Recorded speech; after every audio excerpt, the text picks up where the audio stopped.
தமிழக வெற்றிக் கழகம் தலைவர் முதலமைச்சர் திரு விஜய் அவர்களின் சொல்லுக்கு இணங்க மக்களை நேசி மக்களுக்காக சேவை செய் என்பதற்கு ஏற்றாற்போல் தமிழக வெற்றிக் கழகம் தூத்துக்குடி மேற்கு மாவட்டத்திற்கு உட்பட்ட பகுதிகளில் இறந்தவர்களுக்கு குளிர்சாதன பெட்டி, சவப்பெட்டி, சொர்க்கரதம் இவை அனைத்தும் தமிழக வெற்றிக் கழகம் தூத்துக்குடி மேற்கு மாவட்ட சட்டமன்ற உறுப்பினரான அன்னை வி.ஜி. சரவணன் அவர்களின் ஏற்பாட்டில் எந்தவித கட்டணமுமின்றி சேவையாக வழங்கப்பட்டு வருகிறது.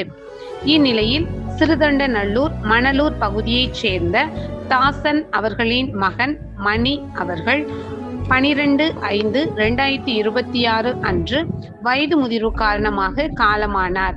அன்னாருடைய பூத உடலை அடக்கம் செய்வதற்கான ஃப்ரீசர் பாக்ஸ், சொர்க்கரதம், அமரர் பெட்டி இவை அனைத்தும் மனிதம் நிலைக்க தமிழக வெற்றிக் கழகம் தூத்துக்குடி மேற்கு மாவட்ட சட்டமன்ற உறுப்பினரான சமூக ஆர்வலர் அன்னை வி.ஜி. சரவணன் அவர்களின் சார்பில் எந்தவித கட்டணமும் இன்றி சேவையாக வழங்கப்பட்டது.